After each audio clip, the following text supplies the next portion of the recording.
मराठी माणूसच मराठी माणसाचे पाय खेचतो. याचं उदाहरण म्हणजे नुकताच प्रदर्शित झालेला रितेश देशमुखचा राजा शिवाजी सिनेमा. या सिनेमाकडून चाहत्यांना फार अपेक्षा होत्या. रितेश देशमुखला छत्रपती शिवाजी महाराजांच्या भूमिकेत पाहण्यासाठी चाहतेही आतुर होते.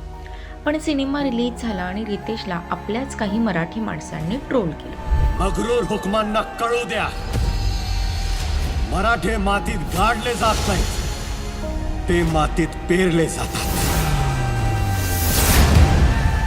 छत्रपती शिवाजी महाराज हे महाराष्ट्राचं दैवत मानले जातं.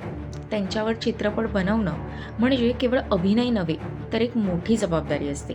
आणि म्हणूनच जेव्हा राजा शिवाजी या चित्रपटाची घोषणा झाली तेव्हापासूनच लोकांच्या अपेक्षा खूप मोठ्या होत्या. पण मग रितेश देशमुख ट्रोल का होतोय? काही लोकांना असं वाटतंय की रितेश देशमुख या भूमिकेसाठी योग्य नाहीये, कारण त्याने आधी प्रामुख्याने कॉमेडी किंवा हलक्या फुलक्या भूमिका केल्यात. लोकांच्या मनात शिवाजी महाराजांची जी प्रतिमा आहे ती गंभीर, पराक्रमी आणि राजेशाही आहे. म्हणूनच लोकांना असं वाटतंय की ही भूमिका खूप वजनदार आहे आणि त्यामुळेच चित्रपटातील लुक, ट्रेलर आणि पोस्टर पाहून काही लोकांनी टीका केली की हा महाराजांसारखा वाटत नाही, महाराजांच्या भूमिकेत हा शोभत नाही. त्याच्यानंतर आधीच्या मालिकांमधील आणि चित्रपटांमधील शिवाजी महाराजांच्या भूमिकांशी त्याची तुलना होऊ लागली. हत्यार कडक चालवा, हत्यार चालवण्याची सगळी हौस फेडून घ्या, इतकी की इथून पुढे मराठा हा शब्द जरी ऐकला तरी थेट दिल्लीच्या गनिमाच्या काळजात सुद्धा थडथडलं पाहिजे. शिवाजी महाराज हे फक्त ऐतिहासिक व्यक्ती नाहीत, त्यांच्यावर लोकांची श्रद्धा आहे. त्यामुळे कोणतीही छोटी चूक किंवा वेगळी मांडणी लोकांना सहन होत नाही.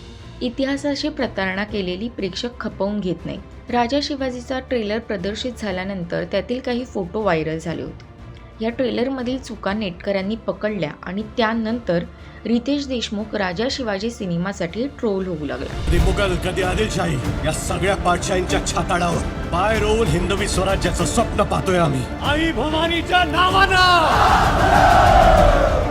या फोटोतील ही चूक बघा. गडावर तोफ आहे, पण तटबंदी असल्यामुळे तोफेकडे जायचं कसं? यासारख्याच आणखी काही चुकांमुळे रितेश देशमुख ट्रोल होतोय. आम्ही जगलो तर निस्ता आमच्याच कोंडाड्यात दिवा लागन, पण पोरा तू जर जगलास ना, मराठ्यांच्या झोपड्यांमध्ये बी दिवाळी साजरी. पण एक कलाकार म्हणून रितेश देशमुखने ही भूमिका स्वीकारली म्हणजे त्याने नक्कीच अभ्यास आणि मेहनत घेतली असेलच.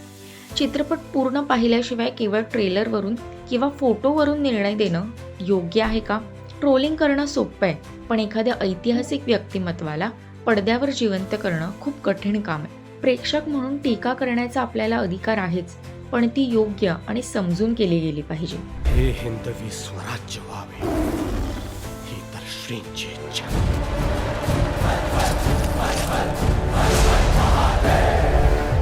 तुम्हाला काय वाटतं? रितेश देशमुखने शिवाजी महाराजांची भूमिका योग्य प्रकारे साकारली का? त्याला ट्रोल करणं चूक आहे की बरोबर? तुम्ही राजा शिवाजी सिनेमा पाहिलाय का? आम्हाला कमेंटमध्ये नक्की सांगा आणि अशाच व्हिडिओंसाठी चॅनलला सबस्क्राईब करायला विसरू नका.